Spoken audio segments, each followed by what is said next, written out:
Okay, I've arrived at the top of this pitch of steep 5th class climbing, and I belayed my partner up to this good ledge up here, and now I want to continue up, and there's some easy terrain between this pitch of climbing and the next pitches of climbing, or there could even be snow or even a section of glacier travel.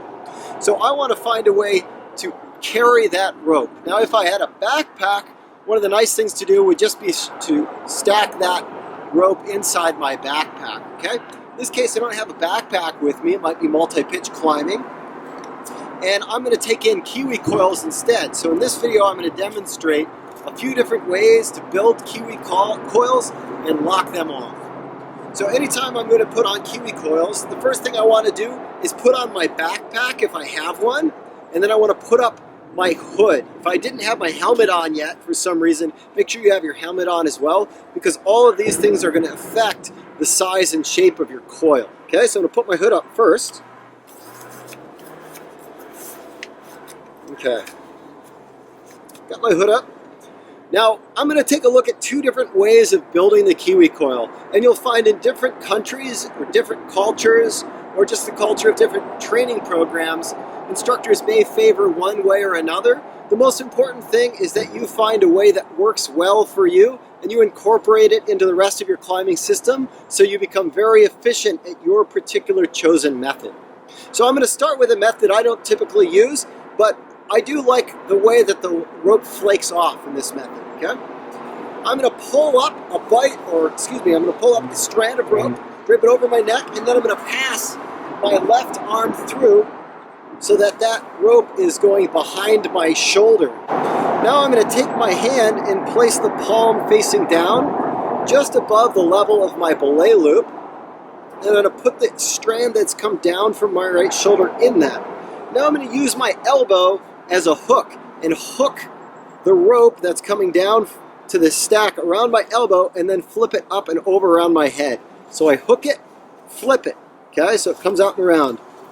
Hook, flip, hook, flip, hook, flip, hook, flip, so on and so forth. When I've taken up the amount of rope that I'd like, I'm going to pass a bite, which is simply a bend of rope, through my belay loop. I like to go through my belay loop and my tie-in point, like so, and I'm going to reach underneath, grab that bite, pull it up and through, and now I'm going to lock this off in an overhand knot. I'm going to show a few other ways to lock this off later in the video. To cinch this up, I pull on the standing end of rope that's coming out. Provided I was standing up relatively straight when I made the coils, these coils should be such that they don't fall off my shoulder when I hunch, but they're not so tight that when I pull on this, they make me crunch over. So this is about perfect. Keep in mind, if you're a smaller person, you have narrower shoulders, then you're going to need to make these coils tighter than someone who's more broad. Okay, this next way to do the Kiwi coil involves a transfer of arms, but I find that it's a little easier to put the coil together quickly as you're going. So similar to the last time, I'm going to pull a strand up. It's coming up the left-hand side of my neck, but rather than passing my arm through, so this goes behind my shoulder, I'm going to leave it there and pull it tight, making sure my back is relatively straight. You can either go palm down and continue with the palm down just above your belay loop, similar to the last method I demonstrated. But if you have small hands and you're taking in a lot of rope, I find it's a little easier to use the back of your hand and push coils down into your wrist with flexion of the back of your wrist. So I'm going to just demonstrate that method. Put it across the back of your wrist, up around your neck, coming back down, and almost like a hose reel, you're going around and around your head, trying not to bend over. Here would be bending over as I put the coil on, which is going to make a slightly shorter coil.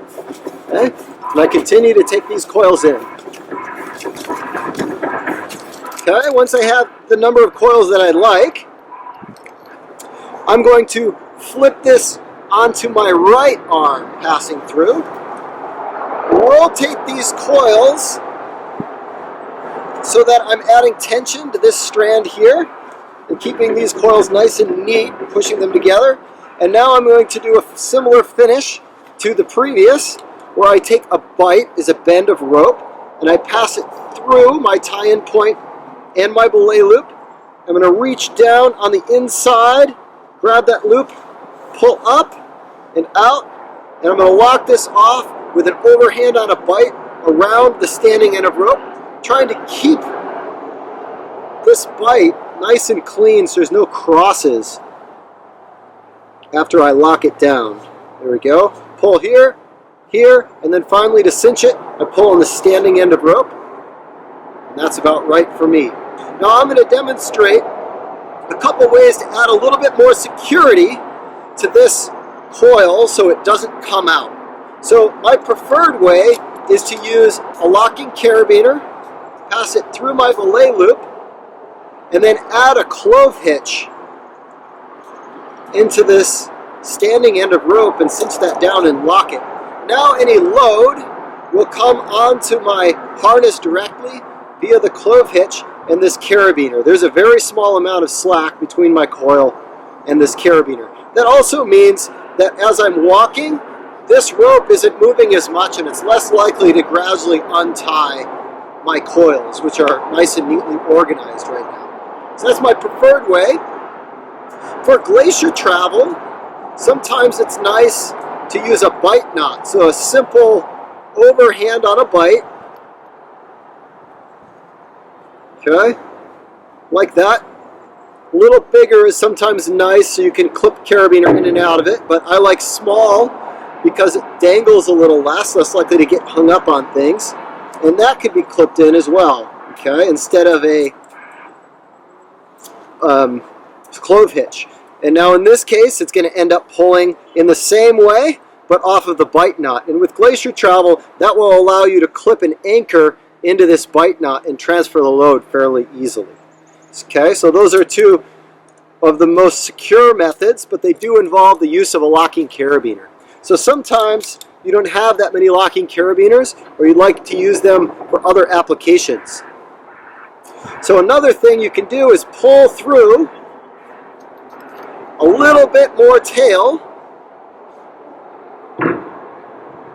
That's plenty on that ending bite, and then make one overhand with another overhand behind it. It's essentially a barrel knot with two strands of rope, and then pass the bite through. Okay? Just like so. This is going to be just about as secure as a locking carabiner, but a big disadvantage is in the event you need to open this coil up, this knot can lock pretty well down on itself and make it really difficult to open that up and start taking off loops of slack. Another method makes it so it doesn't lock on itself quite as much, which is simply that overhand, just like before. Pull it. Okay, make sure that overhand is cinched up nice. And then with this loop, you're going to place the standing end of rope in the middle of that loop, grab either side of this loop, it doesn't matter, and pass it through the other side and pull. Now you've created a slip hitch, and that adds a little bit more security, makes it a little less likely that that knot's going to come untied on its own. And the final way that you can add a little bit more security is to simply do a half hitch and pull that up and tight, making sure to pull on each side independently. And that will add a little bit more security to the initial overhand on a bite, making it less likely to come undone. Show one more little trick to make the Kiwi coil super neat and tuck everything in. I usually won't do this unless I'm going to be wearing the Kiwi coil for a significant period of time, like I'm crossing a long section of snow or an alpine glacier. So I'm going to take this and finish it what looks pretty similar, but I'll point out there's one small difference compared to what we've done before. So I'm going to pass it through my belay loop and my tie-in point, but you can see this loop right here hangs down and creates a little bit of a triangle. I'm going to capture that this time. So instead of coming around and up and through here, I'm going to capture that on this side and come around on this side of my belay loop. Pull that up and through. pull out the slack, and then finish it using any of the techniques shown previously.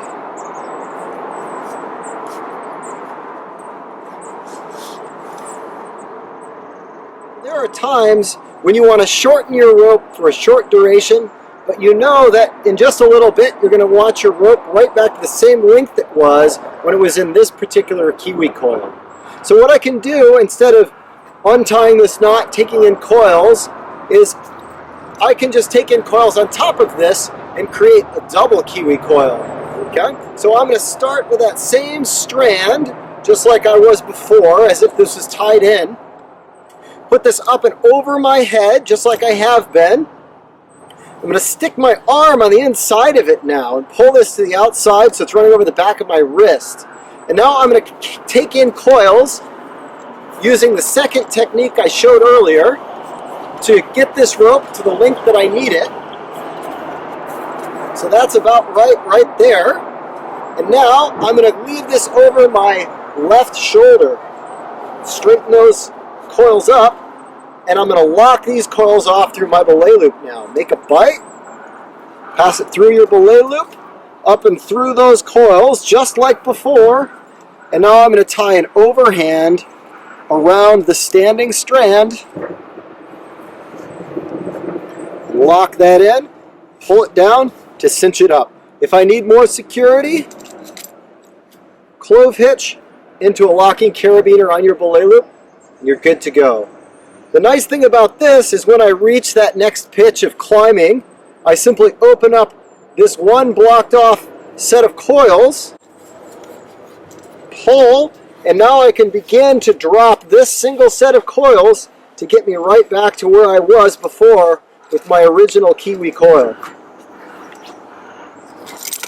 And I'm good to go. Okay, so you can use the double Kiwi coil to take coils in without opening up this knot, but personally I like to keep it as a single Kiwi coil. It just keeps everything on one side and feels a little less bulky to me. So if I want to take in more coils on this one side, I'll have to open this knot up. And now I'm going to continue just like I was before, using my wrist and pulling these coils over my head. Okay, after I've taken up as much rope as I want, I'm going to pass this back over my right arm. And now I need to rotate this coil until all the slack is gone in that strand. So watch as I rotate. Okay, now that slack is gone.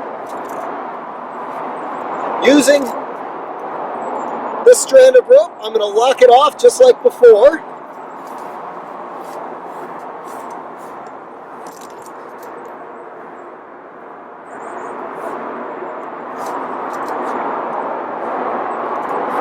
And I'm ready to roll. The problems with the Kiwi coil is as you take in the coils, you can add a small amount of twisting to the rope.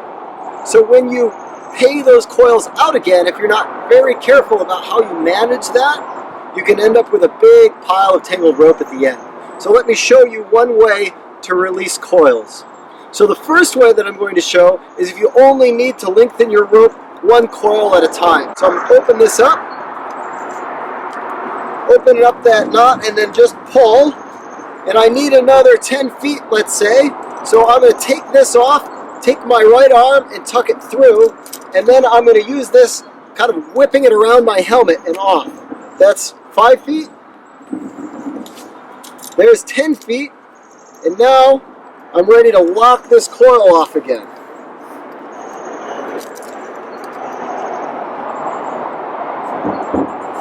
Okay, and I'm good to go. Let's say now that instead of paying out 1 or 2 coils, I want to drop this whole stack because I'm getting ready for a long pitch of 5th class climbing, or I just want to ditch the rope, sort it out, take a break and eat some snacks in a safe station where I don't need to be anchored.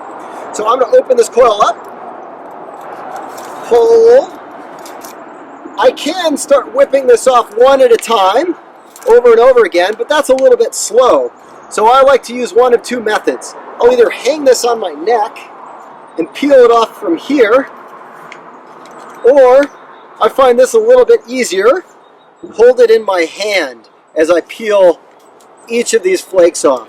What I don't want to do is just drop all of these coils down into the pile, because each of these little loops can get inside the next little loop and create a real tangled mess. It only usually takes a few seconds to drop each of these coils one after another, and I find that's fast enough for my purposes. Okay, I'm going to give you guys one little pro tip here at the end. So as you're paying out these coils, eventually you'll get to a point where you can spin these coils in the air. I call it the rodeo flip. So I usually say it's between 3 and 4 coils in my hand, so I've got about 4 coils there. If I spin this so that it opens up in the air in the same way that I was pulling these off, it'll pay out well and I can just start climbing. And there we go.